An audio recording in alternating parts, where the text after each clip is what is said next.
శ్రీగురుభ్యో నమః. హరి ఓం. ఘనానాం త్వా గణపతిగుం భవామహే కవిం కవీనాముపమశ్రవస్తమం జ్యేష్ఠరాజం బ్రహ్మణాం బ్రహ్మణస్పద ఆనశృణ్వన్నోతభేసీధసాధనం శ్రీమహాగణాధిపతయే నమః. శ్రీగురుభ్యో నమః. హరి ఓం. అందరికీ కూడా నమస్కారం. నవంబర్ నెలలో ద్వాదశ రాశుల వారి ఫలితాలు ఏ విధంగా ఉండబోతున్నాయి?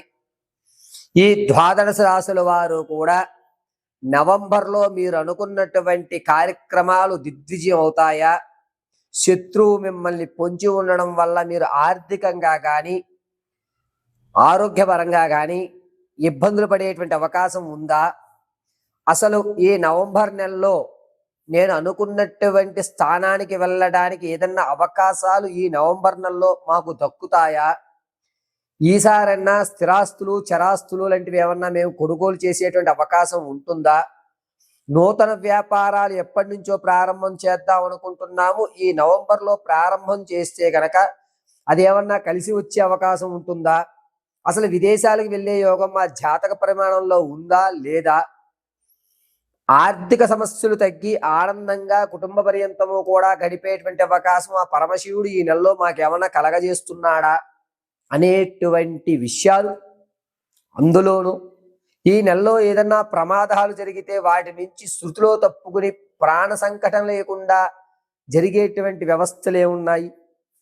ఈ నెలంతా కూడా ఎటువంటి దేవతారాధన చేయడం వల్ల మాకు కలిసి వచ్చేటువంటి అవకాశం లభిస్తోంది? దీంతో పాటుగా ఉద్యోగ స్థిరత్వం కానీ లేదా సంతాన సాఫల్యం చెందడం కానీ వివాహయుక్తానికి కానీ అసలు ఏమి మా యొక్క జీవితంలో మార్పులు జరుగుతున్నాయి, ఏమి జరగడం లేదు అనేటువంటి పూర్తి విషయాల్ని మనం ఇప్పుడు చర్చించుకుంటూ ఉంటాం. అయితే ప్రతి విషయము కూడా కేవలము గోచార రీత్యా మాత్రమే మీకు చెప్పడం జరుగుతోంది. వ్యక్తిగతమైనటువంటి జాతకం అనేటువంటిది వేరు, గోచార జరిగేటువంటి జాతకము వేరు. వ్యక్తిగతంగా మీ యొక్క date of birth, time, place of birth ఆధారంగా మీ వ్యక్తిగత జాతకాన్ని విశదీకరించడం జరుగుతుంది. ఒకవేళ అటువంటి డేట్ ఆఫ్ బర్త్లు మాకు తెలియవు గురువుగారు అంటే కనుక మీ ఫోటోను ఒకటి పంపించడం, మేము అడిగేటువంటి 3 ప్రశ్నలకి సమాధానాలు చెప్పడం వల్ల గణాంకములు కట్టి మీ సమస్యకు తగు పరిష్కారం ఖచ్చితంగా ఇవ్వడం జరుగుతుంది. కాబట్టి ఈ నవంబర్ నెలలో ద్వాదశ రాశుల ఫలితాలు ఏ విధంగా ఉంటాయి అనేది మనం ఎప్పుడు విడివిడిగా ఏ రాశికి ఆ రాశిగా మనం వివరణ విశదీకరించుకుని చక్కగా మాట్లాడుకుందాం. తదుపరి మిథున రాశి వారి నవంబర్ నెలలో జరిగేటువంటి ఫలితాలు తెలుసుకుందాం. శ్రీరామ రామ రామేతి రమే రామే మనోరమే సహస్రనామ తత్తుల్యం రామనామవరాననే సర్వం రామపాదార్పితమస్తు. మిథున రాశి వారికి నవంబర్ నెలలో మీరు అనుకున్నటువంటి పనులు అనుకున్నట్టుగా పూర్తయి చుట్టు చివరికి ధనం వచ్చేటువంటి విషయంలో కానీ ప్రమోషన్ వచ్చేటువంటి అవకాశంలో కానీ ఈ పని రేపొద్దున అయిపోతోంది అనుకున్నప్పుడు కానీ ఆటంకాలు జరిగేటువంటి అవకాశం ఎక్కువ లభిస్తుంది.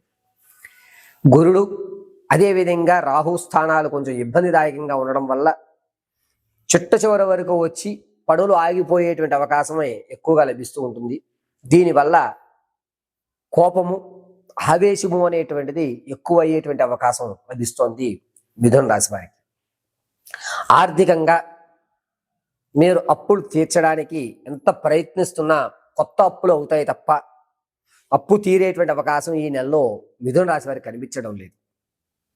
రాజకీయంలో ఉన్నవారికి జనాల్లో ఆదరణ పెరుగుతుంది. మీరంటూ ఒక నమ్మకం ఈ నెలలో ఖచ్చితంగా జనాల్లో కలుగుతుంది. అనవసరంగా మీ మాట మేము నమ్మలేదు అని ప్రజలు మళ్ళా మీ దగ్గరికి వచ్చి వాపోవడం, సరే ఏం కాదులే మనం వచ్చినప్పుడు చూద్దాం అని మీరు వాగ్దానం ఇవ్వడం అనేటువంటివి 7వ తారీఖు నుంచి ప్రారంభం చేసుకుని 12వ తారీఖు మధ్యలో జరిగేటువంటి అవకాశం కల్పిస్తుంది. మిథున రాశి వారు సంగీత, సాహిత్య, సినీ, కళా పరిశ్రమల్లో ఉన్నటువంటి వారికి కొంత ఊరట కలుగుతుందనే చెప్పాలి. మీరు ఏ స్థాయికి అయితే వెళ్దాం అనుకుంటున్నారో అతని కింద ఉన్నటువంటి వ్యక్తులు మిమ్మల్ని ఆదరించడం అనేటువంటిది ఖచ్చితంగా జరుగుతుంది. దీని ఒక అవకాశంగా తీసుకోండి. మీలో ఉన్నటువంటి సృజనాత్మక మెరుగు పెట్టండి. అద్భుతమైన ఫలితాలు రానున్న రోజుల్లో మిథున రాశి వారికి కలుగుతూ ఉన్నాయి. ఇంతేకాకుండా ఎవరైతే వ్యాపారాలు ప్రారంభం చేద్దాం అనుకుంటున్నారో వారు కేవలం గ్రౌండ్ వర్క్ మాత్రమే చేయండి, పేపర్ వర్క్ మాత్రమే చేయండి. ఎక్కడ ధనాన్ని వెచ్చించద్దు. మీరు ఈ నెలలో వ్యాపారం చేయడానికి ప్రత్యక్షంగా కానీ పరోక్షంగా కానీ పనికిరారు. కేవలము ఎస్టిమేషన్ ఎంత అవుతోంది, ఎక్కడ ఆ సామాగ్రి దొరుకుతాయి, ఏ ప్లేస్లో అయితే నేను వ్యాపారం ప్రారంభం చేద్దాం అనేటువంటి గ్రౌండ్ వర్క్ మాత్రమే చేయండి. ఎట్టి పరిస్థితుల్లోనూ మిథున రాశి వారు వ్యాపారం గురించి ఈ నెలలో ఆలోచన చేయండి తప్ప ఆచరణ చేయవద్దు. ఇక విద్యార్థుల విషయానికి వస్తే జ్ఞాపక శక్తి కొంచెం తగ్గడం, ఇతర అసాంఘికమైనటువంటి కార్యక్రమాల మీద ఎక్కువ మనసు లాగడం అనేటువంటి జరుగుతూ ఉంటుంది. వీరిని తల్లిదండ్రులు ఎప్పుడూ కూడా కనిపెట్టుకుని ఉండడం ఈ నెలలో చాలా మంచిది. మిథున రాశిలో వారు విదేశాలు వెళ్ళాలి అనుకునేటువంటి ఆలోచన ఉన్నటువంటి వారికి మాత్రం కొంచెం ఊరట కలుగుతోంది. మీకు విదేశాలకు వెళ్ళేటువంటి అవకాశం ఈ నెల 18వ తారీఖు నుంచి ప్రారంభం చేసుకుని 24వ తారీఖు మధ్యలో జరిగేటువంటి అవకాశం లభిస్తుంది. అప్పుడు శ్రీకారం చుట్టుకోండి. మీ పనులన్నీ కూడా చాలా వేగవంతంగా పూర్తవుతూ ఉంటాయి. ఇక మిథున రాశిలో ఉన్నటువంటి వారు స్టాక్ మార్కెట్లో కానీ రియల్ ఎస్టేట్లో కానీ పెట్టుబడి పెట్టేటువంటి ఆలోచన ఉంటే 23వ తారీఖు తర్వాత మీరు వాటిలో వెచ్చించుకోండి. మీ ధనం ఎక్కడ నష్టం జరగదు. లాభపడేటువంటి అవకాశం కాస్త తక్కువగా ఉన్నా కూడా పర్వాలేదు, నా ధనానికి ఒక సెక్యూరిటీ అనేటువంటిది ఏర్పడింది అనేటువంటి విషయం జరుగుతుంది. ఎవరైతే ఆడవారు ఉన్నారో మీరు మీ యొక్క మాట విలువ పెరుగుతుంది.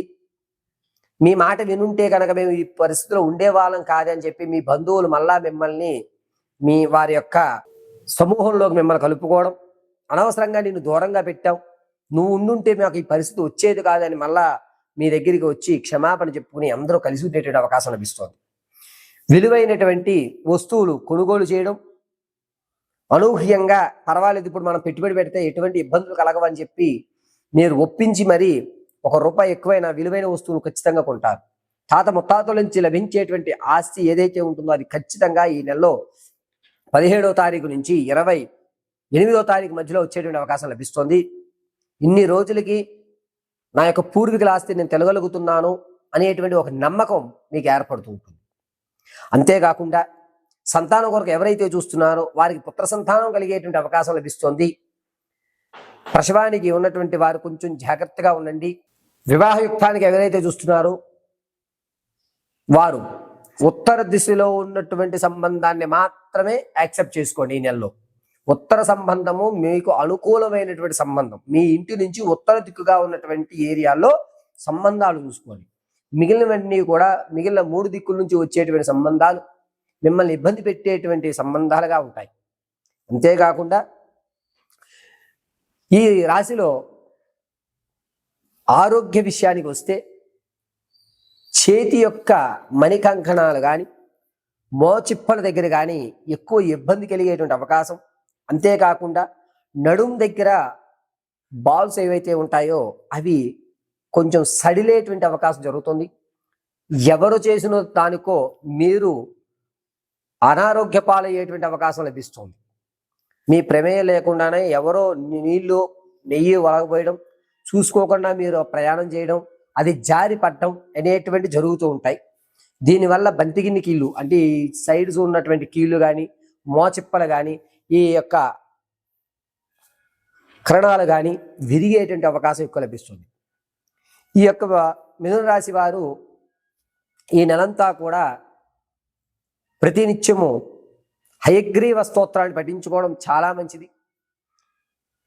అంతేకాకుండా ప్రతిరోజు కూడా మీ దగ్గర ఉన్నటువంటి దేవతామూర్తి యొక్క ప్రతిమలకి తెల్లటి పుష్పాలతో అర్చన చేసుకోండి. కొబ్బరి నూనెతో మాత్రమే దీపారాధన చేయండి.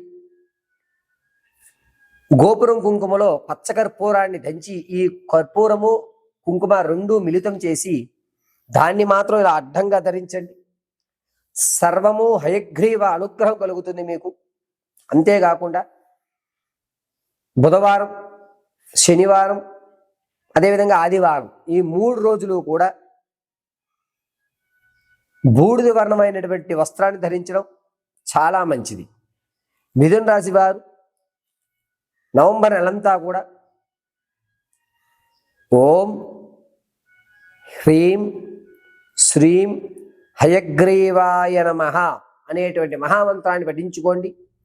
సర్వము సదదా పరమేశ్వర కటాక్షం కలుగుతుంది.